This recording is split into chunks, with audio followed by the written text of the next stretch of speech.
BTC universal தயாரிப்பில் அருள்நிதி நடிக்கும் Demonte colony 2 August 15 முதல் உங்கள் அபிமான திரையரங்குகளில். Your dream vacation to Sri Lanka starts from ₹24,999 only with GT Holidays. Child போனோகிராஃபியை நீங்க படமா பார்த்தீங்கன்னாவே உங்களுக்கு போக்சோ ஆக்ட்ல உங்களை கைது செய்யலான்ற ப்ரொவிஷன்ஸ் இருக்கு. ஆனா இந்த சின்னஞ்சிறு பிள்ளைகளுக்கு நடத்தப்படுகின்ற கொடுமையை எப்படி இந்த பயலுங்க செய்யறானுங்கன்னு எனக்கு புரிய மாட்டேங்குது. எதை பார்க்கறான் இவனுக்கு, எதனால் அந்த உணர்வு வருதுன்னு தெரியல. அவளை கடைசி நாள் நாங்கள் மருத்துவமனைக்கு அனுப்புகின்ற பொழுது மருத்துவராக அனுப்பி வைத்தோம். கடைசியில் எங்கள் கைகளில் கிடைத்தது அவளுடைய உடல் அப்படின்னு பதிவு பண்றார். குருக்களாலேயே ஒரு பெண் வன்புணர்வு செய்யப்பட்ட பொழுது நாடு இவ்வளவு பெரிய போராட்டத்தை சந்திக்கவில்லை. ஆனால் இந்த போராட்டம் மட்டும் ஏன் இப்படி குறிவைத்து நடத்தப்படுகிறது என்று சொன்னால், IMA என்று சொல்லப்படுகின்ற இந்தியன் மெடிக்கல் அசோசியேஷன் என்னுடைய பின்னணியில் இருக்கு.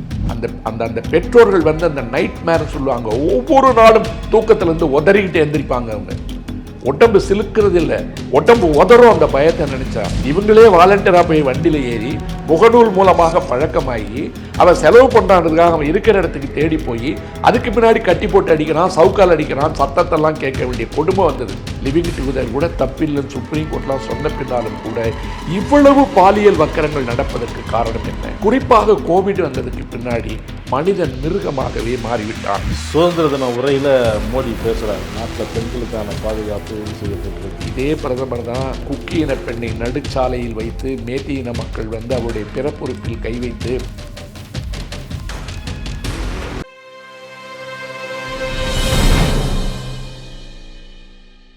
நக்கீரன் நேயர்களுக்கு வணக்கம். இன்று நம்முடன் கருத்துக்களை பகிர்ந்து இணைந்திருக்கிறார் சென்னை உயர்நீதிமன்ற மூத்த வழக்கறிஞர் திரு வே. பாலு அவர்கள். வணக்கம் சார். வணக்கம் ராஜவேல். கொல்கத்தாவில் பயிற்சி பெண் மருத்துவர் பாலியல் ரீதியாக துன்புறுத்தப்பட்டு கொடூரமாக கொலை செய்யப்பட்ட சம்பவம் நாடு முழுவதும் பெரும் அதிர்ச்சியை ஏற்படுத்தியிருக்கு. மருத்துவர்கள் இந்தியா முழுவதும் போராட்டம் பண்ணுறாங்க. தங்கள் பணிகளுக்கு பாதுகாப்பு இல்லை பணிபுரியும் இடத்துல அப்படின்னு சொல்லி போராட்டத்தில் ஈடுபட்டுருக்காங்க.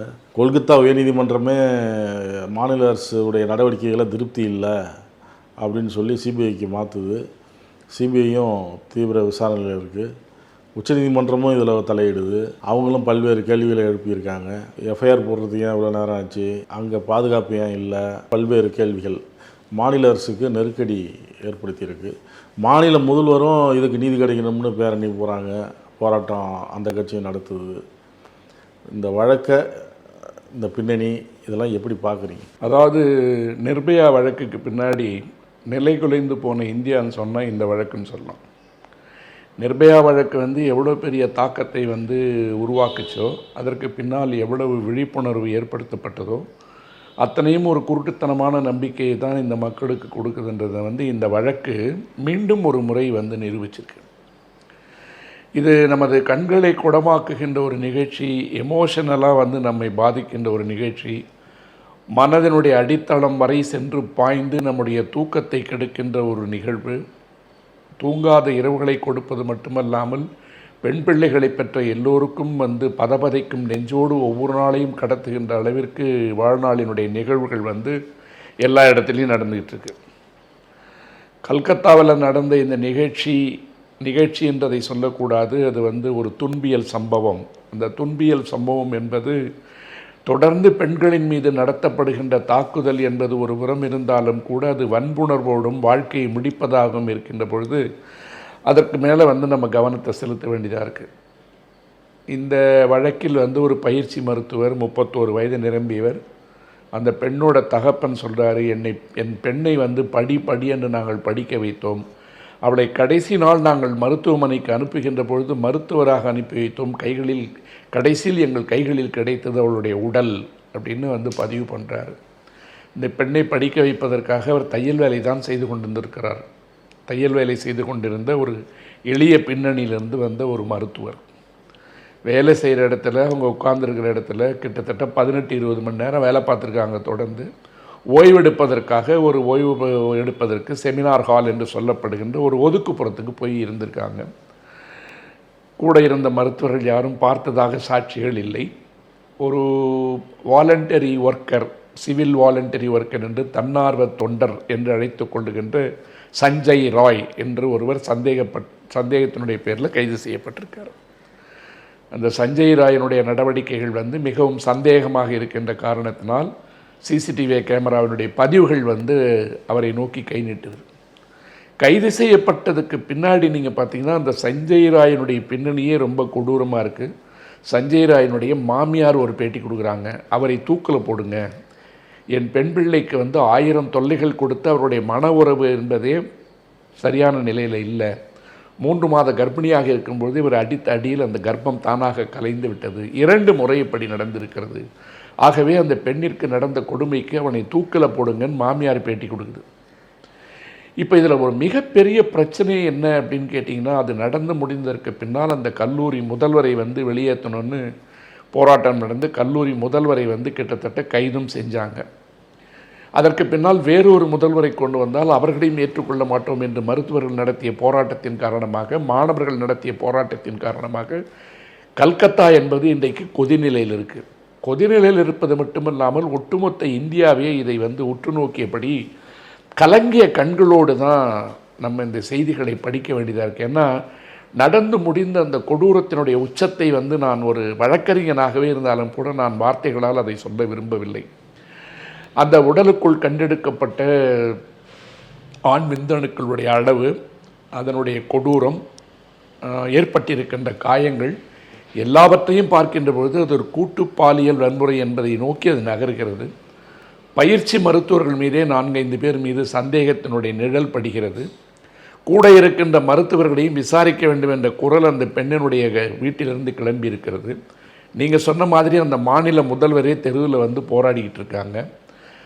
கடும் நடவடிக்கை எடுக்க வேண்டும் என்பதற்காக மாநில அரசு காவல்துறையை அதற்காக பணித்திருந்தாலும் கூட உயர்நீதிமன்றமும் உச்சநீதிமன்றம் தலையிட்டு வழக்கு சிபிஐனுடைய கைகளுக்கு ஒப்படைக்கப்பட்டு குழுக்கள் எல்லாம் அமைக்கப்பட்டு புலன் விசாரணை நடந்துகிட்டு இருக்கு.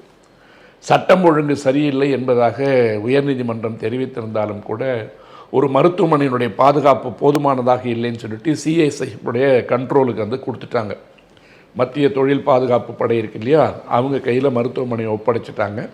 போராட்டங்கள் நின்றபாடில்லை, யாரும் உள்ள நுழைய முடியல.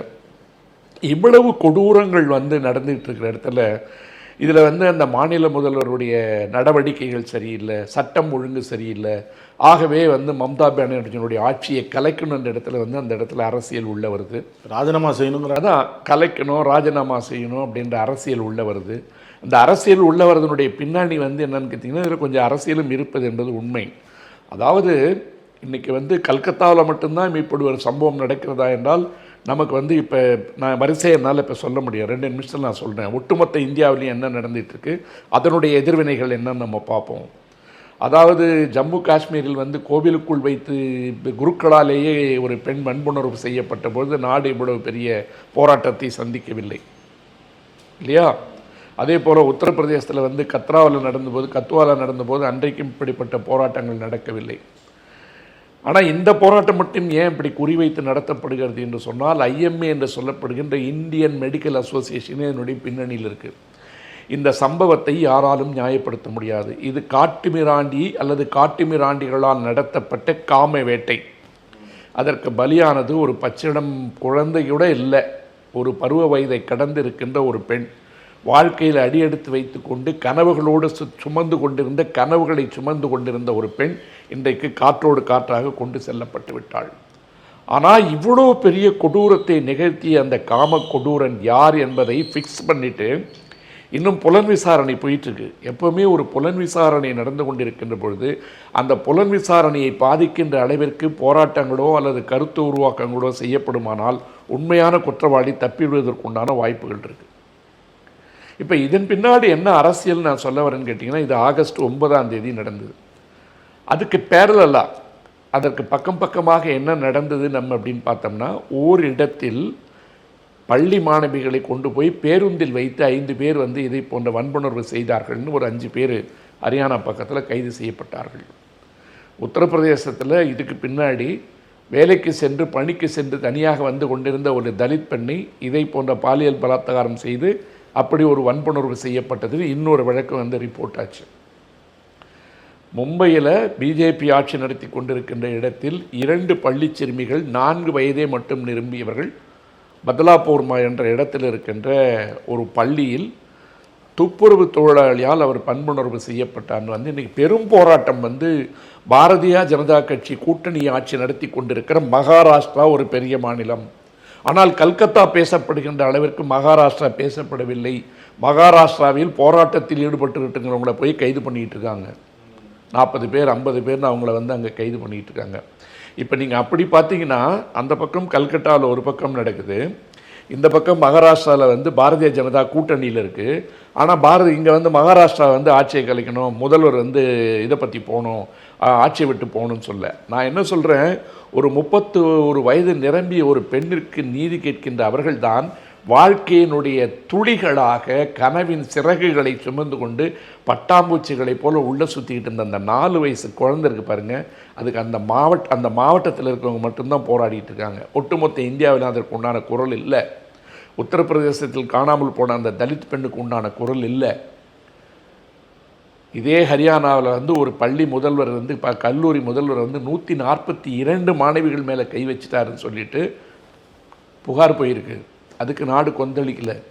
இதுக்கு பின்னாடி இருக்கிற அரசியல், ஏன் நான் அரசியல்னு சொல்ல வரேன்னு கேட்டிங்கன்னா, மம்தா பானர்ஜியை நோக்கி கை நீட்டி நீங்கள் ராஜினாமா செய்ய வேண்டும், பதவி விலக வேண்டும் என்று சொல்லுகின்ற நீங்கள் 4 வயது சிறுமிக்கு நடந்த கொடுமைகளை பற்றி எந்த மீடியாவும் ஏன் அதை பேசவில்லை?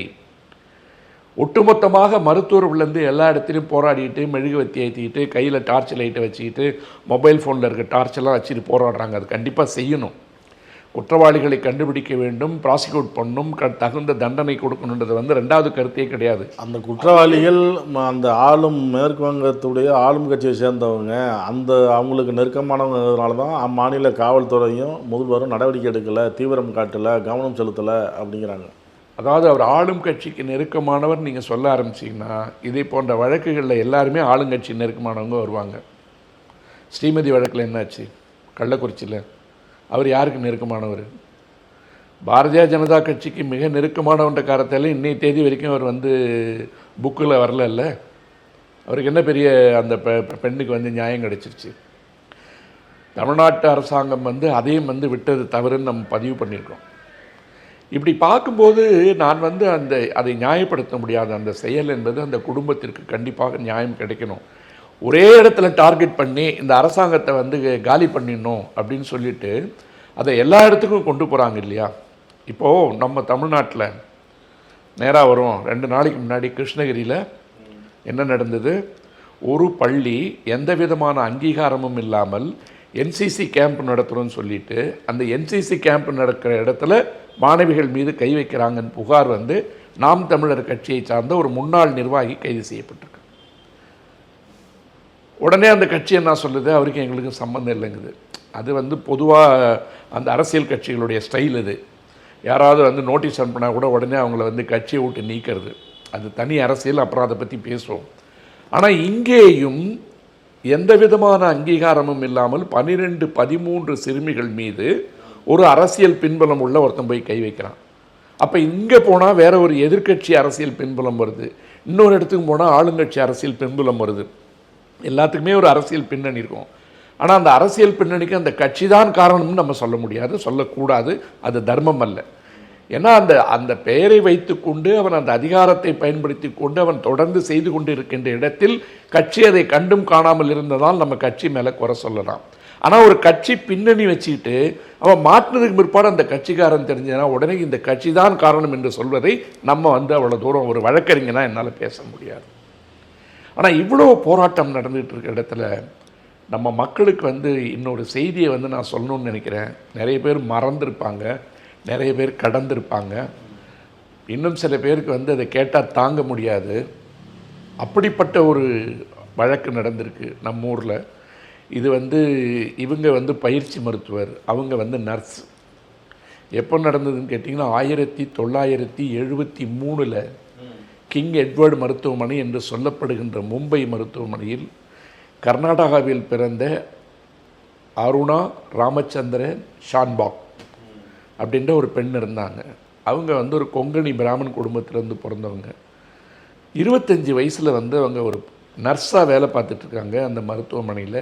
1948 பிறந்தவங்க. 73 ஒரு நாள் நீங்கள் பார்த்தீங்கன்னா அந்த மருத்துவமனையினுடைய கார் பார்க்கிங்கில் அவங்க வந்து குற்றுயிரும் கொலையுருமாக கிடக்கிறாங்க. என்னன்னு சொல்லி பார்த்தீங்கன்னா, இப்போவாது சிசிடிவி கேமரா அது இதெல்லாம் இருக்குது. 73 என்ன இருந்தது? ஒன்றுமே இல்லை. சந்தேகத்தினுடைய அடிப்படையில் இவங்களுக்கு என்ன பிரச்சனை அது இதெல்லாம் பார்த்தீங்கன்னா, சோஹன்லால் வால்மீகி என்று அழைக்கப்படுகின்ற ஒரு துப்புரவு தொழிலாளி, இந்த அம்மா மேலே ஏதோ ஒரு வெஞ்சன்ஸ் இருந்து அவங்கள வந்து அந்த கார் பார்க்கிங் இடத்துல நாய்க்கு கட்டுற செயின் இருக்குது பாருங்கள், அந்த செயினை கழுத்தில் கட்டி அவர்களை வன்புணர்வு செய்து தாக்கி அடித்து துவைத்து காய போட்டதில் அவங்களுக்கு வந்து அந்த இடத்துல கண் பார்வை போச்சு, பல காயங்கள் எல்லாம் இருந்தாலும் கோமாவுக்கு போயிட்டாங்க. கோமாவுக்கு போனது வந்து வெஜிடபிள் ஸ்டேட்டுன்னு சொல்லுவாங்க. ஒரு புடலங்காயை போல், நீண்டு கிடக்கின்ற ஒரு சுரக்காயை போல், எந்த விதமான உணர்வும் இல்லாமல் குற்றுயிரும் குலையுமாக கிடப்பது தான் வெஜிடேட்டிவ் ஸ்டேட்டுன்னு சொல்லுவாங்க. அந்த வெஜிடேட்டிவ் ஸ்டேட்டில் 1973 ஒரு மருத்துவமனையில் அந்த அம்மா வந்து அதே அவர் வேலை செஞ்ச மருத்துவமனையிலே வந்து வைக்கிறாங்க. கோமாவிலிருந்து அவர் எழுந்து விடுவார் என்ற நம்பிக்கையோடு அந்த ஒட்டுமொத்த மருத்துவமனையில் இருக்கின்ற அந்த சகோதரிகள் இருக்காங்க இல்லையா, நர்ஸின் சிஸ்டர்ஸ், இந்த அருணா வந்து எங்கள் குழந்தை, அருணா ஷான்பாக் எங்கள் குழந்தை, அவள் தன்னுடைய வாழ்வை தொலைத்து விட்டது என்பது முக்கியமல்ல, அதுக்கு பின்னாடி அவங்களுக்கு நேர்ந்திருக்கின்ற இந்த நிகழ்வு என்றோ ஒரு நாள் அவள் கண்விழித்து பேசுவாள், அவர்களுக்காக நாங்கள் காத்திருக்கிறோம் அப்படின்னு சொல்லிட்டு பெரிய போராட்டம் மாதிரியெல்லாம் அந்த நர்ஸுங்க மட்டும்தான் பண்ணாங்க. அன்றைக்கி இந்த மாதிரி ஒட்டுமொத்த இந்தியாலாம் எழுந்து நின்று போராடல, அதுக்கு அரசியல் இது கொடுக்க முடியல. அப்படி வந்து நீங்கள் பார்த்தீங்கன்னா 1973 மருத்துவமனைக்கு கொண்டு செல்லப்பட்ட அருணா ஷான்பாக் வந்து 41 வருடங்கள், எவ்வளோ 41 வருடங்கள் அதே நிலைமையில் வந்து அவங்கள உயிரோடு அந்த மருத்துவமனையில் அந்த சகோதரிகள் வந்து டர்ன் டியூட்டி போட்டு பார்த்துட்டு இருந்தாங்க. இவங்க எப்படியும் இவங்க எந்திரிக்க மாட்டாங்க, பிரெயின் டெத் ஆயிடுச்சு, இவங்களை உச்சிந்து பிரயோஜனமே இல்லை, தூக்கி போட்டுலான்னு யார் சொன்னாலும் கூட ஒரு குழந்தையை நாங்கள் எப்படி பார்த்து கொள்வோமோ அவள் எங்கள் குழந்தை நாங்கள் பார்த்து கொள்ளுகிறோம், இந்த ஒரு பெட்டை மட்டும் ஐயா தயவு செய்து நீங்கள் யாருக்கும் கொடுத்துடாதீங்கன்னு வந்து அப்படி ஒரு வலிமையான ஒரு கடுமையான ஒரு போராட்டம்ன்றதை வந்து அந்த வாழ்க்கையில் வந்து அவங்க எப்படியாவது எந்திரிச்சிருவாங்க அப்படின்னு சொல்லிட்டு அருணா ஷான்பாக்கை வந்து அவங்க வச்சுருந்தாலும் கூட ஒன்றும் பண்ண முடியல. அந்த குற்றவாளி சோஹன்லால் வந்து கைது செய்யப்பட்டதற்கு பின்னால் அவருக்கு 2 முறை 7 வருடம் சிறை தண்டனை வந்து கன்சிக்யூட்டிவ் இம்ப்ரெசன்மெண்ட் வந்து 2 செக்ஷனில் கொடுத்தாங்க. அவர் வந்து ஒரு 80-81 ஜெயிலில் விட்டு வெளியில் வந்தவன் காணாமல் போயிடுவான். காணாமல் போனதுக்கு பிற்பாடு வந்து எங்கே இருக்கான்னு கண்டுபிடிக்க முடியலன்னு சொன்னோடனே பல பேர் பல இடங்களில் ட்ரை பண்ணுறாங்க. அவர் வந்து எய்ட்ஸ் வந்து செத்து போயிட்டார் இன்னொரு வதந்தியை கிளப்பி விடுறாங்க. அதுக்கு பின்னாடி மும்பையில் இருந்த ஒரு பத்திரிக்கையாளர் வந்து தேடி கண்டுபிடிச்சி உத்தரப்பிரதேசத்தில் போய் அவர் பதுங்கிக்கிட்டு பேரை மாற்றிக்கிட்டு கல்யாணம் பண்ணிக்கிட்டு புள்ளக்குட்டியோடு வாழ்ந்துட்டு இருக்கான்ற வரைக்கும் கொண்டு வந்துட்டாங்க செய்திகளை. எதை கொண்டு வந்தாலும் ஒன்றும் பண்ண முடியல. இவர்கள் உயிரோடு இருப்பார்களே இல்லை என்ற இடத்துல இந்திய மருத்துவத்துறை சந்திக்காத ஒரு வழக்கை உச்சநீதிமன்றம் எடுக்க வேண்டிய நிலைமை வந்தது. அதாவது வெளிநாடுகள்னால் இவங்களை வந்து எந்த காலகட்டத்திலையும் வந்து உயிரோடு கொண்டு வர முடியாதுன்னு தெரிஞ்சால் கருணை கொலைக்கு வந்து அனுமதிப்பாங்க. பல ஐரோப்பிய நாடுகளில் வந்து அந்த கருணை கொலைக்கு வந்து அனுமதி உண்டு. இந்த மாதிரி எத்தனாஷியா என்று சொல்லப்படுகின்ற கருணை கொலைக்கு உட்படுத்தி இவங்களோட வந்து நம்ம வந்து வச்சிருக்க தேவையில்லை, இவங்களுடைய மரணத்தை வந்து நாங்கள் அனுமதிக்கணும்னு சொல்லிட்டு பிங்கி விரான் என்ற ஒரு சமூக சேவகர், அவங்க தான் பிட்டர் சாக்லேட்னு புத்தகம்லாம் எழுதினாங்க. இந்த சின்னஞ்சிறு பிள்ளைகளுக்கு நடத்தப்படுகின்ற பாலியல் வன்புணர்வுகள் பற்றி, ஆண் பிள்ளைகளுக்கு நடத்தப்படுகின்ற பாலியல் வன்புணர்வுகளை பற்றி பிங்கி விரானி தான் பிட்டர் சாக்லேட் புத்தகம் எழுதினவங்க. என்னுடைய நிகழ்ச்சியில் நான் நிறைய வரைக்கும் சொல்லியிருப்பேன். அவங்க வந்து ஒரு பொதுநல வழக்கு போடுறாங்க. பொதுநல வழக்கு போடும்போது 2011 போடப்பட்ட வழக்கு 37 வருடங்கள் கழித்து உச்சநீதிமன்றம் வந்து எடுக்குது. உச்சநீதிமன்றம் எடுத்து என்ன சொல்லுதுன்னு கேட்டிங்கன்னா, இந்த கருணை கொலை என்பது அனுமதிக்கப்பட வேண்டிய ஒரு கட்டாயத்துக்கு இந்த வழக்கு வந்துருச்சு. என்னன்னு கேட்டிங்கன்னா, இவர்கள் எப்படியும் உயிரோடு வரப்போவதில்லை, ஆகவே பாசிவ் எத்தனேஷியா என்னன்னா கொஞ்சம் கொஞ்சமாக அவங்களுக்கு உணவு கொடுக்கறது நிறுத்திடுறது, அல்லது மூச்சுக்குழலில் வந்து அந்த உயிர் போகிறதுக்கு உண்டான இதை குறைச்சிக்கிட்டே வர்றது, இப்படியெல்லாம் செய்து இந்த பாசிவ் எத்தனேஷியாவை அனுமதிக்கலாம் என்று ஒரு முழு பெஞ்ச் வந்து ஒரு தீர்ப்பு சொல்லுது. அந்த தீர்ப்பை கொடுத்ததற்கு பின்னாலும் கூட அந்த மருத்துவ நர்ஸு சகோதரிகள் இருக்காங்கள்ல, செவிலியர் சகோதரிகளை அதையும் செய்வதற்கு அனுமதிக்கவில்லை. 2011 உச்சநீதிமன்றம் கொடுத்த தீர்ப்புக்கு பின்னாலும் கூட நாங்கள் ஒத்துக்க மாட்டோம் அப்படின்னு சொல்கிறாங்க. உச்சநீதிமன்றமே அப்போ என்ன சொல்லுது, இந்த கருத்துக்களை எல்லாம் சொன்னாலும் கூட பிங்கி விரானி போட்ட வழக்கே எடுத்துக்க மாட்டேன்றாங்க. ஏன்னா அந்த எத்தனாஷியா என்று சொல்லப்படுகின்ற கருணை கொலைக்கு யாரெல்லாம் கேட்கணும்னு கேட்டிங்கன்னா, ஒன்று அவர்கள் உற்ற உறவினர்கள், அல்லது அவங்க சகோதரிகள் யாராவது இருக்கணும், பிளட் ரிலேஷன்ஸ் இருக்கு, இல்லைனா நெக்ஸ்ட் ஃப்ரெண்டுன்னு சொல்லுவாங்க. அந்த நெக்ஸ்ட் ஃப்ரெண்டு என்று அழைக்கப்படுகின்ற அவர்களுக்கு நெருக்கமானவர்கள் மட்டும்தான் இந்த வழக்கை வந்து தாக்கல் பண்ண முடியும். ஆனால் பிங்கி விரானி என்பவர் ஒரு சமூக செயற்பாட்டாளர், பத்திரிகையாளர், எழுத்தாளர்ன்றதால அவர் கேட்கின்ற இந்த கோரிக்கைக்கு நாங்கள் ஒத்துழைக்க மாட்டோம் தான் தீர்ப்பு கொடுத்தாலும் கூட கருணை கொலை என்பதை ஏதோ ஒரு வகையில் அனுமதிக்கலாம் என்பதற்கு இப்படி அந்த வால்மீகியால் செய்யப்பட்ட வன்புணர்வு வழக்கு தான் வந்து ஒரு இடத்துக்கு கொண்டு வந்தது. இதே மாதிரி தான் அதுவும் மிக கொடூரமான ஒரு வன்புணர்வு. அதுக்கு பின்னாடி போய் அந்த வால்மீகியை தேடுறாங்க, கண்டுபிடிக்கிறாங்க. கண்டுபிடிச்ச பிற்பாடு அவனுடைய தரப்பை என்ன சொல்கிறான்னு கேட்டிங்கன்னா, நான் வந்து ஒரு எளிய பின்னணியிலேருந்து வந்ததால் ஜாதி ரீதியான கொடுமை வந்து எனக்கு நடந்துகிட்டு இருந்தது. இதை வந்து நான் ஒரு ஃபிட் ஆஃப் ரேஜில் தான் பண்ணேன். என்னை வந்து அவங்க ரொம்ப வந்து என்னை திட்ட ஆரம்பித்தாங்க, என்னால் தாங்க முடியல, அதனால தான் நான் பண்ணேன்ற மாதிரி ஒரு வாக்குமூலத்தை பதிவு பண்ணுறான். அது அந்த காலத்து அரசியல், அது இப்பொழுது பேசுவது நன்றாக இருக்காது. இப்போ இதை வந்து நான் சொல்கிறதுக்கு காரணம் என்னன்னு கேட்டிங்கன்னா, அங்கே வந்து ஒரு துப்புரவு தொழிலாளி, இங்கே வந்து ஒரு வாலண்டியர் ஒர்க்கர், இவங்க எல்லாருக்குமே இப்போ என்ன பிரச்சனை? இப்போ இதை ரெண்டு முடிச்சிட்டோம்.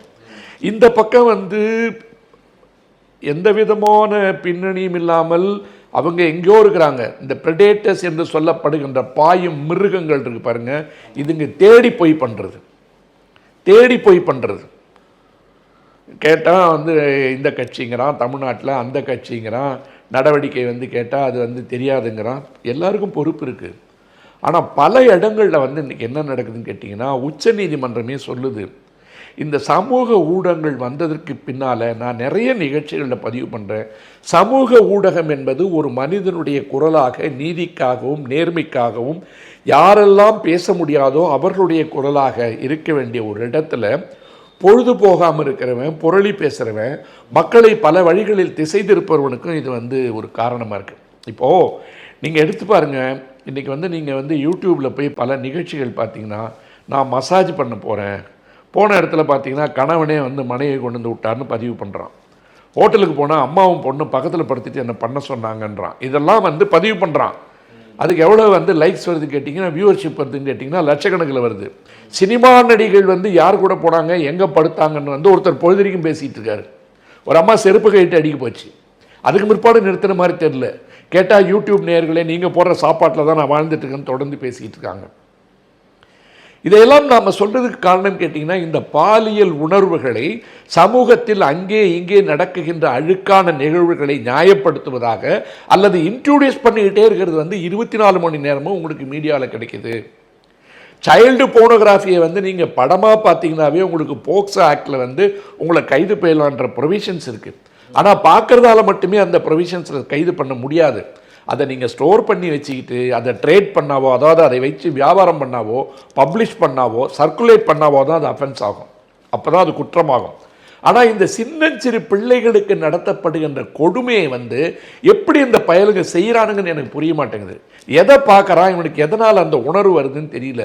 தலைவாரி பூச்சூடி உன்னை பாட சாலைக்கு போய் என்று சொன்னால் உன் அன்னைன்னு பாரதிதாசன் சொல்லுவார். ஒரு குழந்தைய அழகு பார்த்து சீவி சிங்காரிச்சு நம்ம வந்து அனுப்புகிறோம். அதன் மீது கை வைக்கின்ற அளவிற்கு கொடூரம் எப்படி நடக்குது? கோயம்புத்தூரில் 10 வருஷத்துக்கு முன்னாடி வட இந்தியாவில் பிறந்து இங்கே வாழ்ந்து கொண்டிருக்கின்ற 2 பிள்ளைகள், அதில் ஒரு பொண்ணு ஒரு தம்பி, அவர் 2 பேரையும் வந்து ஒரு மாருதி வேனில் ஒருத்தன் கடத்திட்டு போய் பண்ணால் தூக்கு தண்டனை கொடுத்தாங்க. கிட்டத்தட்ட 10-15 வருஷம் ஆகுது. இப்படி வந்து தேடி தேடி சின்னஞ்சிறு பிள்ளைகளை சிதைக்கின்ற அளவிற்கு அந்த காம உணர்வுகள் இருக்கா, அல்லது எந்த வெறியில் அவன் பண்ணுறான், அவன் மனசுக்குள்ளே என்ன வன்மம் இருக்குதுன்னு சொன்னால் உடனே இந்த சைக்காட்ரிஸ்ட்லாம் ஆரம்பிச்சிடுவாங்க, அவருக்கு ட்ரீட்மெண்ட் வேணும்னு ஆரம்பிப்பாங்க. எத்தனை பேரை தேடிட்டு போய் ட்ரீட் பண்ணுவீங்க? 75 வயசு கிழவனும் அந்த தப்பு பண்ணுறான், 15 வயசு பையனும் அந்த தப்பு பண்ணுறான். 15 வயசு பையன் தப்பு பண்ணால் அவன் ஜுவைனல்னு சொல்லி அவனை காப்பாற்றுது சட்டம். 75 வயது முதியவர் சொன்னால் இந்த கிளப்பையிலுக்கு வந்த வேலையை பாருன்னு சொல்லி வேறு மாதிரி நம்ம பேசுகிறோம். ஆனால் எல்லோருக்குள்ளும் மிருகங்கள் தூங்கி கொண்டிருக்கிறது. எவ்ரிபடி இஸ் அ பிரிடேட்டர் என்று சொல்லப்படுவதற்கு காரணம் சமூக சூழல், மனச்சிக்கல். இந்த இடத்துல வந்து மீடியா என்று நான் சொல்வதற்கு காரணம், ஒரு சைபர் கிரைம் வழக்கறிஞராக நான் பார்க்கின்ற பொழுது எவ்வளவு கருத்து சுதந்திரம் வேண்டும் என்பதை நான் வலியுறுத்தி கொண்டிருக்கின்றேனோ அதே இடத்தில் அதே நேரத்தில் இவர்கள் கட்டுப்பாட்டுக்குள் கொண்டு வரப்பட வேண்டும். வாயில் வந்ததெல்லாம் பேசிட்டு நான் நிகழ்ச்சி போடுவேன்னு சொன்னால் நீங்கள் யூடியூப்பில் குறிப்பாக ராத்திரியில் நீங்கள் போய் பாருங்கள் எத்தனை நிகழ்ச்சிகள் வந்து புலனாய்வு புலிகள் நாங்கள் வந்து பெண்கள் பேசுகிறாங்க. அப்புறம் வந்து உங்களுக்கு இந்த உடம்பில் என்ன குறைகள் இருக்குது, உடல் ரீதியாக என்ன பிரச்சனை இருக்குதுன்னு சொன்னீங்கன்னா 2-3 நிகழ்ச்சி வந்து தொலைக்காட்சிகளே நடத்துது. அந்த தொலைக்காட்சிகளில் 11 மணிக்கு நடத்திக்கிட்டு இருக்கிற நிகழ்ச்சியில் பெண்களை வைத்தே பேசப்படுகின்ற வார்த்தைகளும் பேச்சுகளும் வந்து எப்படி இருக்குன்னு பாருங்கள். நம்ம வந்து ஒரு கற்காலத்துக்கு போகணும்னு சொல்ல, இன்றைக்கி வந்து உலகம் வந்து எங்கேயோ போயிடுச்சு. கல்கத்தா உயர்நீதிமன்றம் வந்து பெண்கள் தங்கள் காம உணர்வை எல்லாம் அடக்கிக் கொள்வது கொஞ்சம் நல்லதுன்னு சொன்ன உடனேவே உச்சநீதிமன்றம் வந்து நீங்கள் அப்படி பேசக்கூடாதுன்னு சொல்லியிருக்கு மறுநாள். ஆகவே பெண்களுக்கு உண்டான பாலியல் உரிமைகள் என்பது வேறு. ஆனால் அந்த பெண்கள் மட்டுமே குறிவைத்து தாக்கப்படுவதற்கு உண்டான காரணம் என்ன? நான் 2 நிகழ்ச்சி சொன்னேன். ஒன்று, கல்கத்தாவில் நடந்ததுக்கு ஒட்டுமொத்த இந்தியாவுக்கு மருத்துவர்கள் ரோட்டில் நிற்கிறீங்கன்னு சொன்னால் இந்த பச்சிளம் பிள்ளைகளுக்கு வந்து ஏன் அந்த ஒரு மாவட்டத்தில் மட்டும் போராட்டம் நடந்துகிட்டு இருக்கு? ஏன் ஒட்டுமொத்த இந்தியா அதை பற்றி பேசலை? ஏன் மீடியா அதை கான்சன்ட்ரேட் பண்ணல? அதுக்கு பின்னாடி இருக்கிற அரசியல் பின்னாடி நம்ம போயிடுறோம். ஆனால் அதுக்கு பின்னாடி இருக்கிற சோகத்தை மறந்துடுறோம். ஒரு பிள்ளைக்கு நடக்கின்ற சோகம், 4 வயது பிள்ளைக்கு நடக்கின்ற சோகம் இன்னும் 4 சந்ததிக்கு மறக்காது. அந்த அந்த அந்த பெற்றோர்கள் வந்து அந்த நைட் மேர்னு சொல்லுவாங்க. ஒவ்வொரு நாளும் தூக்கத்திலேருந்து உதறிக்கிட்டு எழுந்திரிப்பாங்க. அவங்க உடம்பு சிலுக்கிறது இல்லை, உடம்பு உதறும் அந்த பயத்தை நினச்சா. அதே மாதிரி தான் அந்த பெண்ணோட அப்பா அம்மாவுக்கு இருக்கும் கல்கட்டாவில். ஆனால் ஒற்றை இலக்கை வைத்துக்கொண்டு அரசியல் செய்து கொண்டிருக்கின்ற இடத்துல இத்தனை இடத்த நம்ம மறந்துட்டோம். இப்போ தமிழ்நாடு அரசாங்கம் என்ன பண்ணியிருக்கு, 15 நாட்களுக்குள் வந்து இந்த குற்றப்பத்திரிகை நீங்கள் தாக்கல் செய்யணும், புலனாய்வு செய்யணும்னு சொல்லிட்டு உடனே வந்து ஒரு குழு வந்து அமைச்சிருக்காங்க. கிருஷ்ணகிரி சம்பவத்துக்கு அந்த கிருஷ்ணகிரி சம்பவத்துக்கு அரசியல் பின்னணி இருந்தாலும் கூட அந்த அரசியல் கட்சிகள் தங்களை எப்படி நடத்தி கொள்ளுறதுன்னு பார்க்கணும். இப்போ நான் சொன்னது எல்லாமே எங்கோ ஏதோ ஒரு இடத்தில் இருக்கின்ற பெண்களை தேடி சென்று அவர்களுக்கு எந்த விதமான விருப்பமும் இல்லாத இடத்துல நடக்கிறது. இந்த பக்கம் ஒரு பக்கம் இப்படி நடந்துகிட்டு இருக்குன்னா, 4-5 வருஷத்துக்கு முன்னாடி பொள்ளாச்சியில் என்ன நடந்தது? இவங்களே வாலண்டியராக போய் வண்டியில் ஏறி முகநூல் மூலமாக பழக்கமாகி அவன் செலவு பண்ணுறதுக்காக அவன் இருக்கிற இடத்துக்கு தேடி போய் அதுக்கு பின்னாடி கட்டி போட்டு அடிக்கிறான், சவுக்கால் அடிக்கிறான், சத்தத்தெல்லாம் கேட்க வேண்டிய கொடுமை வந்தது. ஆனால் எத்தனை பேரோடு அவன் தொடர்பில் இருந்தான்னு சொல்லும்போது மருத்துவர்கள், பெரிய பணக்கார வீட்டு பெண்கள் ஒரு லிஸ்ட்டு வருது. இன்றைய தேதி வரையில் அங்கே உண்மையில் நடந்தது என்ன என்பது வரல. கன்னியாகுமரி நாகர்கோவில் பக்கம் காசி என்ற ஒரு பையன் எத்தனை பெண்களோடு தொடர்பு வைத்து கொண்டு பிளாக்மெயில் பண்ணி வெப்சைட்ஸ் மூலமாக, சோஷியல் வெப்சைட்ஸ் மூலமாக, ஃபேஸ்புக் மூலமாக, இன்ஸ்டாகிராம் மூலமாக சீரழிச்சான்னு நம்ம தான் படித்து முடிச்சிருக்கோம். எந்த இடத்துல நீங்கள் எடுங்க, எந்த மாநிலத்தில் எடுங்க, எல்லா இடங்களிலும் 2-3 வருடங்களுக்கு முன்னால் தெலுங்கானாவில் வந்து ஒரு மருத்துவரை 4 பேர் வட இந்தியாவிலிருந்து வந்தவர்கள் ஒரு ரயில்வே மேம்பாலத்திற்கு கீழே கடத்திட்டு போய் கூட்டு வன்புணர்வு செய்த என்கவுண்டர் பண்ணாங்க. என்கவுண்டர் பண்ண உடனே 4 பேரும் செத்து போயிட்டான். அந்த காவல்துறை அதிகாரிகள் மீது கடுமையான நடவடிக்கை எடுக்கப்பட்டது. கடுமையான நடவடிக்கை எடுத்தால் கூட உச்சநீதிமன்றத்தில் போய் இப்போ அவங்கெல்லாம் ஸ்டே வாங்கிட்டு தான் வேலை செஞ்சுட்டு இருக்காங்க. அப்போ காவல்துறை கடுமையான நடவடிக்கை எடுத்தா மனித உரிமை உள்ளே வந்துடுது. காவல்துறை நடவடிக்கை எடுக்கலைன்னா காட்டுமிராண்டிகள் ஆட்சி நடக்குதுன்னு பேர் வருது. அப்போ காவல்துறையினுடைய கைகள் கட்டி போடப்படுகிறது. காவல்துறையை வந்து கட்டி போடப்பட்டாலும் இன்னைக்கு இருக்கிற ஒரு சூழலில் எல்லா இடத்துலையும் எவன் என்ன பண்ணுறான்னு கண்டுபிடிக்க முடியாது. இப்போ சாதாரணமாக வந்து இந்த போனோகிராஃபி என்று சொல்லப்படுகின்ற படங்கள் இருக்குது பாருங்கள், இதை பார்க்கறதுக்கு தடுக்கிறதுக்கு நீங்கள் எத்தனை சட்டத்தை கொண்டு வந்தாலும் முடியாதுன்னு உச்சநீதிமன்றம் சொல்லியிருக்கு.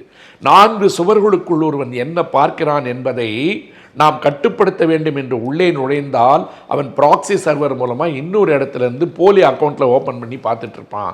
நீதிபதிகளுக்கு இதுவாக வேலைன்னு ஜஸ்டிஸ் கவுலே எழுதியிருக்கார். அப்போ அவன் பார்க்குறவனையும் நம்ம நியாயப்படுத்த முடியாது. பார்க்குறவனுக்கு 24 மணி நேரமும் கண்டென்ட் கிடச்சிட்டு இருக்கு. அவனை தூண்டி விடுறதுக்கு யூடியூப் மூலமாக விடிய விடிய பேசிகிட்டு இருக்காங்க. விடிய விடிய யார் பேசுகிறாங்க? ஆணும் பேசுகிறான், பெண்ணும் பேசுகிறான்.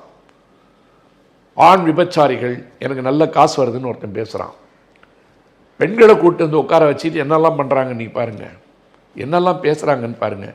இப்போ இதை வந்து பேச்சுரிமை, எழுத்துரிமை, அந்தரங்க உரிமை, யாரும் யாரோடும் வாழலாம், லிவிங் டுகெதர் கூட தப்பில்லைன்னு சுப்ரீம் கோர்ட்லாம் சொன்ன பின்னாலும் கூட இவ்வளவு பாலியல் வக்கரங்கள் நடப்பதற்கு காரணம் என்ன?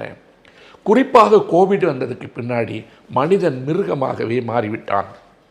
மனிதன் மிருகமாகவே மாறிவிட்டதுக்கு பின்னால் முன்னெல்லாம் மரணத்தை பார்த்தா ஒரு அச்சம் இருக்கும். இப்போ சாவு மேலே அந்த பயம் போயிடுச்சு. வீட்டில் எவ்வளவு நெருக்கமாக இவர்கள் இறந்தாலும் கூட கதறி அழுகின்ற காட்சியோ எல்லாம் மறைஞ்சு போச்சு. மனிதன் கொஞ்சம் கொஞ்சமாக மறைந்து கொண்டிருக்கின்ற இடத்துல இந்த பிரிடேட்டர்ஸ் என்று சொல்லப்படுகின்ற மிருகங்களுடைய ஆட்சி நடந்துகிட்டு இருக்கிற இடத்துல தொடர்ந்து இப்படி வந்து பாலியல் வன்முறைகள் நடந்துக்கிட்டு இருக்கின்றது வந்து நம்ம ஊர் மட்டும் அல்ல, ஒட்டுமொத்த உலகத்தில் நடந்துகிட்டு இருக்கு. நாடு முழுவதும் பல்வேறு சம்பவங்களை குறிப்பிட்டீங்க. இந்த பாலியல் தொந்தரவு, பாலியல் பலாத்காரம், அதனால் ஏற்பட்ட கொலைகள், இந்த மாதிரி நிறையா சம்பவம் குறிப்பிட்டு சொன்னீங்க.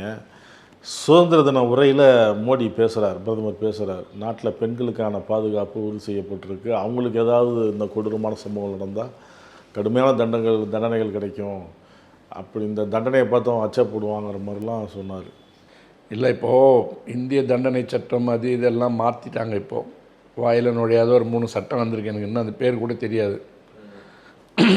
அப்படி இருக்கிற இடத்துல பிரதமர் பேசுகிறாருன்னு சொன்னிங்கன்னா, நான் அரசியல் இல்லாமல் சொல்லணுன்னு கேட்டிங்கன்னா, ஒட்டுமொத்த இந்தியாவில் விளையாட்டு வீராங்கனைகள் தொடர்ந்து சென்று இந்த மாதிரி பாலியல் துன்புறுத்தல் இருக்குது. பிரிஜ்பூஷன் சிங் வந்து பாராளுமன்ற உறுப்பினராக இருந்துக்கிட்டு இந்த வேலையெல்லாம் பார்த்தான்னு சொன்னதுக்கு பின்னாலும் கூட எந்த விதமான நடவடிக்கையும் இல்லாமல் கடந்து போய் பெண்களை காப்பாற்றினவர் தான் நரேந்திர மோடி. அவருக்கு பாராளுமன்றத்தில் இந்த வாட்டி சீட்டு கொடுக்குமா அவங்க பையனுக்கு சீட்டு கொடுத்தாங்க. அவர் பேசுகிறாருன்னா அவர் பேசுகிறதும் அரசியல். ஒட்டுமொத்த இந்தியாவில் சட்டம் ஒழுங்கு என்பது ஒவ்வொரு மாநிலத்தினுடைய பொறுப்பு. அதனால் மத்திய அரசு தான் காரணம், ஒன்றிய அரசு தான் காரணம்லாம் நான் பேச மாட்டேன். இங்கே வந்து மக்களுக்கு வந்து ஒரு பெண்களுக்கு உண்டான பாதுகாப்பு என்பதை உறுதி செய்யப்படாத நாடு இந்தியா. ஆனால் பெண்ணினுடைய பெருமையை பற்றி பேசிக்கிட்டு வேதத்தில் இப்படி சொல்லியிருக்கு, மந்திரத்தில் இப்படி சொல்லிகிட்டு இருக்குன்னா நம்மளால் பேச முடியாது. வெளிநாடுகளில் வந்து போதைப்பொருள் தாக்கம், அவங்களுக்கு வந்து ஃப்ரீ செக்ஸ் எல்லாம் இருக்கிற இடத்துல வந்து அந்த அஃபென்ஸ் வந்து டே டு டே அஃபென்ஸ், அது அவனுக்கு டே டு டே ஆக்டிவிட்டி தினமும் வந்து 2-3 நடந்துகிட்டு இருக்கோம். ஆனால் நாங்களும் அதற்கு இணையான மிருகங்கள் சொல்கிறதுக்கு வந்து நம்ம பின்னணியில் வந்து பார்த்திங்கன்னா இது புராணிகருடைய பூமி, வேதம் கொண்டு வந்த பூமி, இது வந்து சனாதனத்தினுடைய பூமி அப்படிலாம் சொல்லிகிட்டு இருக்கோம். இதே பிரதமர் தான் குக்கி இன பெண்ணை நடுச்சாலையில் வைத்து மேத்தி இன மக்கள் வந்து அவருடைய பிறப்புறுப்பில் கை வைத்து 5000 பேர் 10,000 பேர் கூட்டமாக கை வைத்து அவளை கேவலப்படுத்தி அழைத்து கொண்டு சென்ற இடத்திற்குன்னு எட்டி கூட பார்க்கல, தேர்தல் பிரச்சாரத்துக்கு கூட போகல. அந்த பெண்ணிற்கு நிகழ்த்தப்பட்ட கொடுமையை பற்றி இன்று வரைக்கும் வாய் திறந்து பேசாத பிரதமர் தான், பிரிஜ்பூஷன் சிங்கை பற்றி வாய் திறந்து பேசாத பிரதமர் தான்.